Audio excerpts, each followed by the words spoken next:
Hello, and thank you for watching today's Devotionable. These are brief devotions for busy people.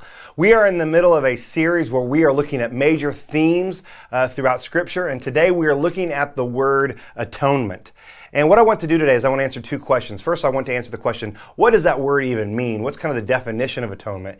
And then the second question I actually want to answer is, why do we actually not see that word in the New Testament? So first of all, what does the word atonement mean?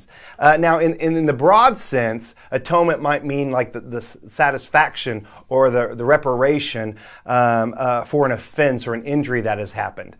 But when we hear the word atonement, we typically think of it in a biblical sense. And to be honest with you, in our culture today, that word isn't typically ever used outside of talking about Christianity.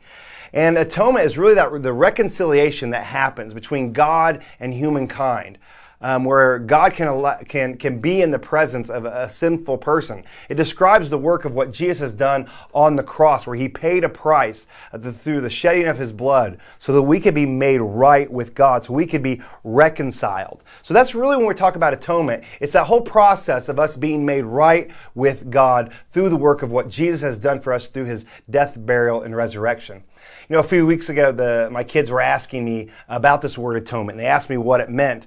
And I remembered one time a pastor described atonement like this. They broke the word down into three parts. At-one-ment.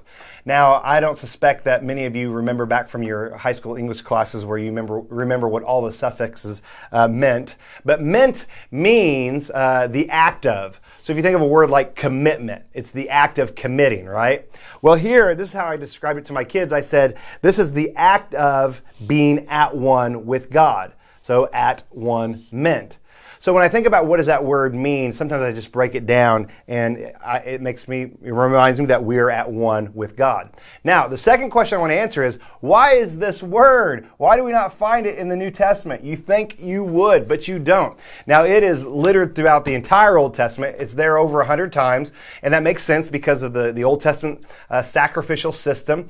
We would think that the idea of atoning, the atoning blood of the lamb and the sheep and the goats and all of those things, we see that language, but for some reason the New Testament writers decided not to pick up on that word and to use it. So why is that? Well, most scholars believe that the New Testament authors would not have wanted to use that word because of how limited that word was. The Old Testament word for atonement is kafar, and it means to cover over. But what the New Testament authors realize is what Jesus did on the cross did so much more than just cover over.